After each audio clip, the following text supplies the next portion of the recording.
Bonjour, je suis fort heureux de te retrouver afin qu'ensemble nous puissions aborder un sujet important,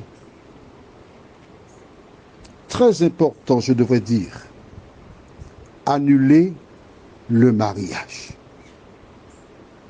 Toutes les petites filles rêvent un jour d'être mariées, d'avoir des enfants et attendent avec impatience l'âge pour le faire. Et certaines sont disposées à faire toute espèce de concession pour se marier. Dans une certaine communauté, on utilise cette expression « je ne veux pas couronner cette Catherine ». Cela veut dire ne pas être marié à l'âge de 30 ans. Donc souvent, certaines femmes éduquées, qui ont un emploi convenable, qui savent ce qu'elles veulent, ramassent des SDF et espèrent faire une bonne action en logeant des individus qui feront preuve de gratitude. Mais hélas, juste avant d'aborder ce sujet, prions. Seigneur, bien des féminicides sont commis dans ce monde. Mais je sais que tu as doté des femmes d'intelligence, de sagesse, et qu'elles le sont de manière générale, beaucoup plus que les hommes, elles sont raisonnables. Alors je te demande de visiter toutes ces femmes raisonnables, sages, afin qu'elles portent attention à ta parole. Saint-Esprit, merci de les conduire dans la vérité au nom de Jésus pour ta gloire éternelle. Amen. Quelles que soient les démarches effectuées, les dépenses,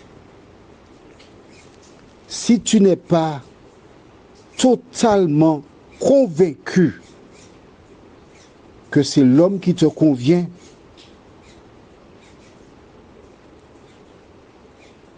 tire le frein à main, mets 4 pierres devant les roues du véhicule, crève les pneus, mets la voiture en vitesse. Mais n'avance pas. Un grand nombre de personnes qui divorcent ou qui divorcèrent, quand on leur pose la question, mais est-ce qu'avant le mariage, tu n'avais pas vu des choses? Oui, j'avais vu, mais je pensais qu'on pourrait changer. Je pensais que je pourrais la changer ou que je pourrais le changer. Ce n'est pas possible. Beaucoup de personnes veulent transformer un chat en un chien. Ce n'est pas possible. Si, pendant que tu n'es pas encore marié, l'homme te parle avec désinvolture, il te regarde seulement et il t'effraie, ma fille, prends un billet, si tu es en Martinique, pars en métropole, change de numéro de téléphone, mais ne va pas dans cette affaire-là. Lisons le livre de Psaume 127, versets 1 et 2. Cantique des degrés de Salomon. Si l'Éternel ne bâtit la maison, ceux qui la bâtissent travaillent en vain. Si l'Éternel ne garde la ville, celui qui la garde veille en vain. En vain vous levez-vous matin, vous couchez-vous tard, et mangez-vous le pain de douleur. Il en donne autant à ses bien-aimés pendant leur sommeil. Tu as vu ça? Parce que je voudrais que tu lises quand je lis en même temps. En vain vous levez-vous matin, vous couchez-vous tard. Tu peux travailler comme une usine dans la maison. Mais si celui qui est là ne te correspond pas, tu perds ton temps, tu te fatigues. Et cette union n'ira nulle part. Tu as peur de lui à certains moments? Allons au livre de 1 Jean chapitre 4. 1 Jean chapitre 4.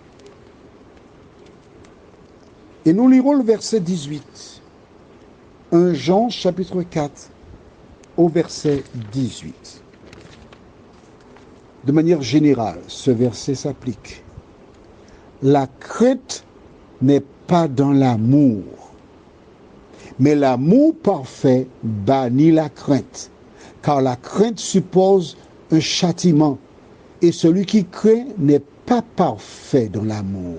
Si tu as une crainte, pas moi, je connais une jeune dame, elle est mariée. Dès que monsieur lui parle, son mari vient dire, mais pourquoi tu parles avec ce monsieur-là? Qu'est-ce qu'il te disait? Qu'est-ce qu'il voulait? Elle ne peut pas parler avec un homme. Un ami de classe, dès que c'est un homme, l'homme est aux aguets, il a peur. Pourquoi il a peur? Si tu es sûr de ton coup, de ton affaire, si c'est Dieu qui t'a uni, tu n'as pas à avoir peur. Pourquoi as-tu peur? Et toi qui es femme, tu vis ça? Mais oui, c'est à toi-même que je parle, oui. Tu vis une relation comme ça? Tu es au téléphone avec quelqu'un, le gars traîne là pour écouter ce que tu dis, mais il ne te fait pas confiance. Si tu n'es pas encore marié, il ne te fait pas confiance. Pourquoi restes-tu là? Je ne sais pourquoi, mais dans la vidéo, il y a une femme qui a dit à l'homme, je ne peux pas t'épouser. Nous n'avons pas l'élément dans cette vidéo-là. L'homme a dit, mais les gens sont venus, il y a tout ça. Il a dit, non, quelqu'un doit le lui dire, mais moi, je ne vais pas t'épouser. L'homme est tombé sur la femme. Il a pris à la gorge pour l'effrayer. Elle est restée sur sa position. Voici une femme. Même s'il me tue, je reste sur ma position. On n'est pas encore mariés. Tu me touches comme ça. Tu me prends par la gorge. Tu veux que j'accepte de t'épouser. Tu ne respectes même pas mon opinion. Elle dit, je ne veux pas t'épouser. Que devait faire cet homme? Mais mon amour, qu'est-ce qui se passe-t-il? Dis-moi. Parlons, échangeons. Il ne cherche pas à savoir sa position. Pourquoi elle est arrivée à cette décision? Non, il faut que tu m'épouses. Ma fille, ma grande sœur, mon ami, prends la fuite. Tu n'es pas une chose, mais une personne. Et ce qui est important dans une relation entre une femme et un homme, c'est la communication. Là, ça n'existe pas. Alors, pendant qu'il est temps, prends la fuite. Pourquoi? Allons au livre de 1 Samuel, chapitre 13. 1 Samuel, chapitre 13. Et je lirai à partir du verset 1 jusqu'au verset 4. 1 Samuel 13, les versets 1 à 4. Après cela, voici ce qui arriva. Absalom, fils de David, avait une sœur qui était belle et qui s'appelait Tamar.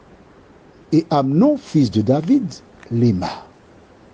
Amnon était tourmenté jusqu'à se rendre malade à cause de Tamar, sa sœur, car elle était vierge, et il paraissait difficile à Amnon de faire sur elle la moindre tentative. Amnon avait un ami nommé Jonadab, fils de Chiméa, frère de David. Et Jonadab était un homme très habile. Il lui dit, pourquoi deviens-tu ainsi chaque matin plus maigre, 3 fils de roi? Ne veux-tu pas me le dire? Amnon lui répondit, j'aime Tamar, sœur d'Absalom, mon frère. La Bible dit que l'homme devenait chaque jour maigre. Aux Antilles, on appelle ça avoir un gros poil. Il aimait la femme. Pourquoi? Parce qu'elle était belle, elle était vierge. Et alors cet homme lui donna un petit conseil, une astuce pour avoir Tamar chez lui pour venir faire des gâteaux pour lui. Il accepte le conseil, demande à son père David de permettre que Tamar vienne. Elle vient et elle prépare les gâteaux comme convenu. Puis à un moment donné, il a demandé à tout le monde de sortir. Il était couché dans le lit, il a dit à Tamar, apporte-moi le gâteau. Et nous lisons maintenant, toujours le même chapitre, versets 10 à 17. Alors Amnon dit à Tamar, apporte le mets dans la chambre et que je le mange de ta main.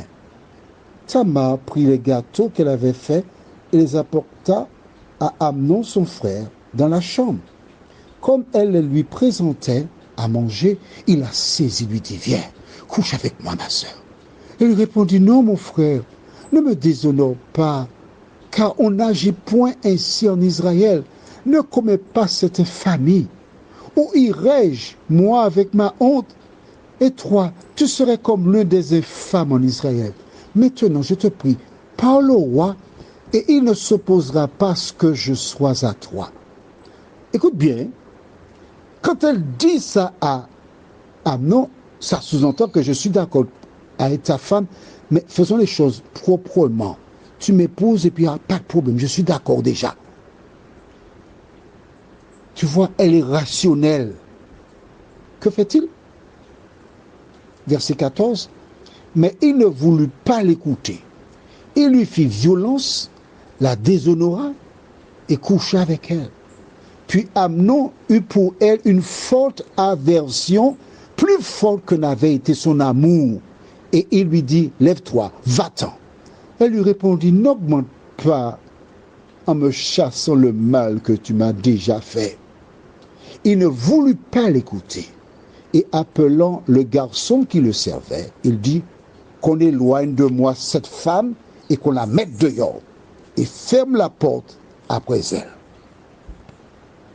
Petite fille, moyenne fille, grande fille, maman fille, écoute bien ce que je te dis. Lis tout le chapitre de Samuel 13. Un homme qui mourait pour une femme parce qu'elle était belle, vierge. Il maigrissait. Une fois qu'elle est passée à la casserole, pour utiliser le terme connu, la Bible te dit que l'homme qui avait cet amour, qui maigrissait pour la femme, il a grossi instantanément, l'amour a disparu. J'ai lu sur une assiette décorative, les hommes sont comme des agneaux quand ils veulent de vous et des chameaux quand ils vous ont eu. Alors écoute-moi bien, ma fille, mon amie, ma sœur. Bien avant le mariage, un homme laisse déjà voir qui il est. Si tu ne te sens pas en sécurité, si tu ne te sens pas respecté, si tu es maltraité, annule le mariage. Ne continue pas dans cette affaire. Des gens diront que tu es folle. Des gens te mépriseront. Des gens diront toute espèce de choses, mais il vaut mieux que tu te sauves au lieu d'épouser pour faire plaisir aux gens et toute ta vie verser des larmes. Prions. Seigneur, tu as doté les femmes de sagesse, car très tôt elles ont les règles et elles ne sont pas nombreuses à tomber enceintes. Je reconnais, Seigneur, cela chez la femme. Alors je te demande de les aider à ouvrir leurs yeux, d'aider ces femmes qui sont prêtes à vendre leur âme parce qu'un homme est riche, parce qu'un homme peut subvenir à tous leurs caprices, à se rappeler que mariage, ce n'est pas se faire plaisir, mais être heureux. Merci de visiter ces femmes. Merci d'ouvrir leurs yeux. Et si elles ne sont pas pleinement satisfaites, Seigneur, qu'elles prennent la fuite pour sauver leur vie. Car souvent dans des relations mal assorties, des enfants naissent, souffrent et suivent des mauvais exemples parce qu'une femme n'a pas été suffisamment forte. Bénis toutes ces femmes, Seigneur, au nom de Jésus et pour ta gloire éternelle. Amen. Femme, il y a suffisamment de femmes qui ont été tuées. N'avance pas si tu n'es pas totalement convaincu de l'homme avec qui tu es en contact. Je te souhaite une bonne journée.